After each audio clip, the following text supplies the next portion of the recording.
So, what's up sa inyo mga kaibigan? Welcome sa Comedian Squad. At kung bago ka pa lang sa ating channel, mag-subscribe ka na para hindi mo kami makakalimutan.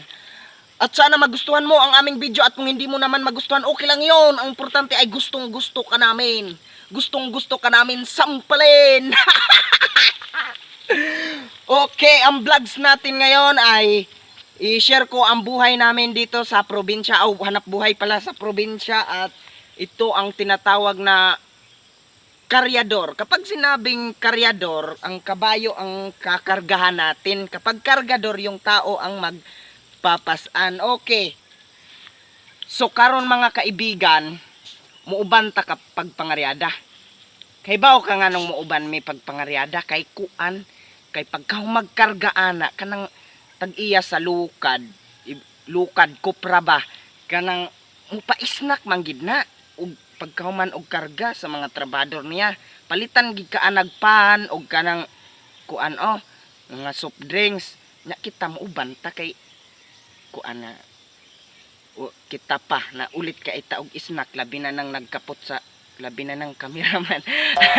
Labi na na unya na murag kasawa naman sa snack, no? Adi na lang ta mauban ay di na lang kumuuban ay.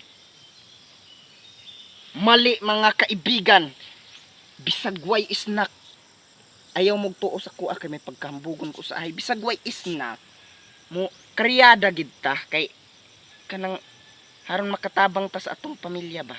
Okay, maura to akong joke, mura magway lami. So ngayon mga kaibigan, i-share ko lang ang hanap buhay namin dito sa probinsya. Kami po ay isang karyador. Ibig sabihin ng karyador, kami yung karyador, yung kabayo ay kakargahan namin ng lukad. At yung isang sako ay nasa mga 30, no? 30 ang bayad sa isang sako. So kung makaabot ka ng 20 sako, i-times mo yun sa 30, malaki-laki na rin ang kita. Paminsan-minsan lang naman. Okay. Bilang as a karyador, tayo ay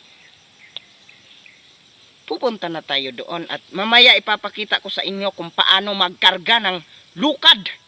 Samahan nyo kami palagi at pagdating doon sa vlogs, hindi na kami magsasalita kasi trabaho na. Okay, panoorin natin kung paano maging karyador. Let's go! Okay mga kaibigan, let's go!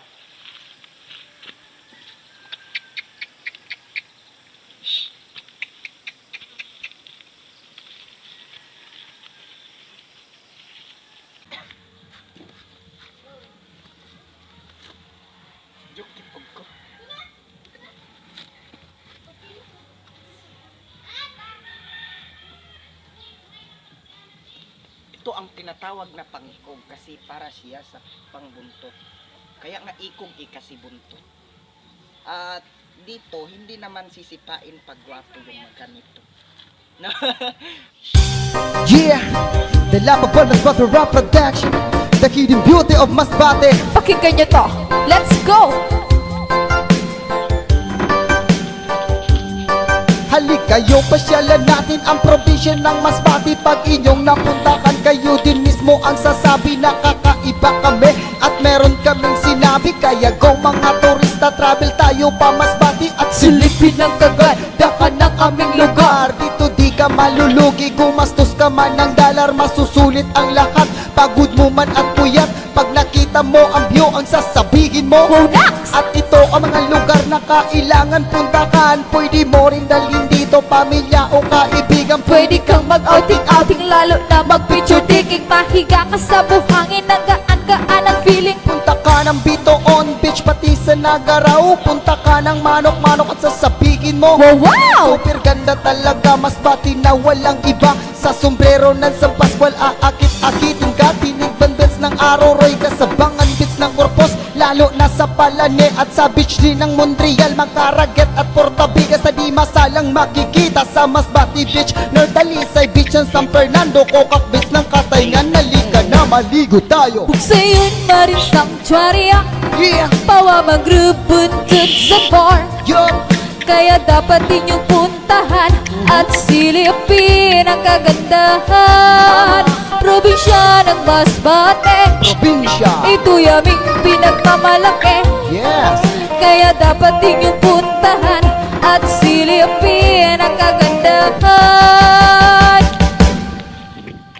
Kung maalala nyo noon, Chimpogera ng hapon, dyan pala sa San Jacinto makikita ang kanyon. Malawak din na palayan sa uso mo matagpuan. Meron din dyan sa Milagros at merong karagatan. Malawak na palang isdaan yan ang aming kabuhayan. Bakit di nyo nang subukan ang Masbate puntakan? At sa kuweba nitong mata, dito mo masaksikan. Sa lighthouse ng Hintutulo at sa sigsag na daan, maniwala ka sa hindi amin tong natuklasan. Sa kuweba ng Batungan, sa loob pa mismo ang simbahan na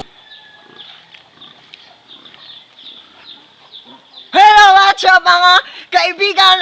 Natapos na rin ang ating video at natapos na rin ang ating pagkaryada. Sus, nagsisimula tayo nung alas 8 at ngayon naabutan tayo ng alauna. Dahil sa 2 kabalik at 3 kabalik ang tagal matapos. Pero okay lang yun dahil napos na rin at ngayon shoutout sa mga nagpa-shoutout dyan. Sa susunod ko na i-shoutout kasi medyo alanganin pa. Kunti pa lang yung nagpa-shoutout. I-shoutout ka namin sa aming Vines para special. Okay. So, natapos na ang ating video. So, hanggang dito lang ang ating video. Sige na, tapusin na natin to dahil magsisimba pa kami ngayon pag alas 3 na. So, tingnan, yung boses ko ngayon parang pure na Tagalog, no? Kasi pislango. Pero pag ako nagtagalog na, hindi pislango yung ilong. Parang ang tigas, parang Bisayang Tagalog hilaw. Okay, baka masyado naman yung mataas yung camera mo, Biyat. Baka pag napanood ko mamaya yan, baka dito lang yung kita.